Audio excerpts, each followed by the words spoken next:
Pinangunahan ni Pangulong Ferdinand R. Marcos Jr. ang job fair sa Pasay City na nag-alok ng mahigit sa 14,000 trabaho para sa mga Pilipino. Ang detalye sa Balitang Pambansa ni Kenneth Pasyente ng PTV Manila.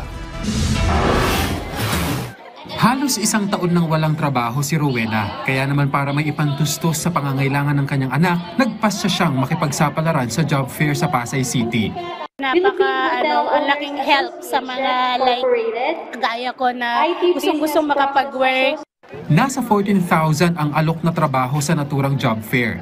Ang aktibidad, pinangunahan mismo ni Pangulong Ferdinand R. Marcos Jr. Dito binigyang diin ng Pangulo ang mga hakbang ng pamahalaan para sa kapakanan ng mga manggagawang Pilipino. Kinilala rin niya ang mga manggagawa na anyay pundasyon ng lipunan at pinakamahalagang yaman ng bansa. Kaya todo kayod anya ang pamahalaan para suklian ang sakripisyo ng mga manggagawa. Kabilang na riyan ang pagpupursige na mapalakas ang ekonomiya sa pamamagitan ng panghihikayat ng mga investor na magreresulta sa libu-libong mga trabaho. Ipinunto rin niya na kabilang sa mga hakbang ng pamahalaan ang pagsasagawa ng mga job fair na nagresulta sa pagbaba ng unemployment rate.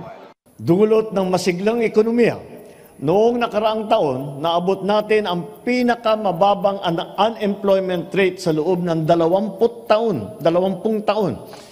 4.3%. Pinakamababa sa 20 taon. Patuloy ang pagbuti ng kalagayan ng ating labor market. Nitong Pebrero, bumaba pa sa 3.8% ang unemployment rate natin. Nilatag din ng punong ehekutibo ang mga inisyatiba ng pamahalaan para matiyak ang episyenteng biyahe ng mga manggagawa sa pamamagitan ng pagpapabuti ng sistema sa railway transit sa bansa. Sa usapin naman ng taas sahod, sinabi ng Pangulo na dinig ng gobyerno ang hinaing na ito ng mga manggagawa, pero kailangan anya itong pag-aralang mabuti. We hear the call of our workers for better wages and assure you that your concerns are being addressed through the regional tripartite wages and productivity boards. The government stands firm in its commitment to protecting and advancing workers' welfare while promoting inclusive economic development. Patuloy na pinag-aaralan ng mga Regional Tripartite Wages and Productivity Board ang antas na pasahod sa bawat rehiyon.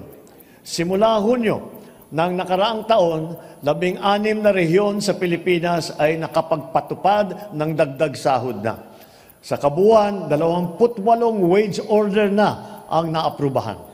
Ipinag-utos naman ng Pangulo na suriin ang Continuing Professional Development Act of 2016 para mas mapadali ang pagre-renew ng mga lisensya ng professional workers, kasabay ang pag-ata sa DOLE na magsagawa ng job fair kada buwan. Ginanap ang job fair sa 69 na lugar sa bansa na may kabuuang mahigit 255,000 job opportunities.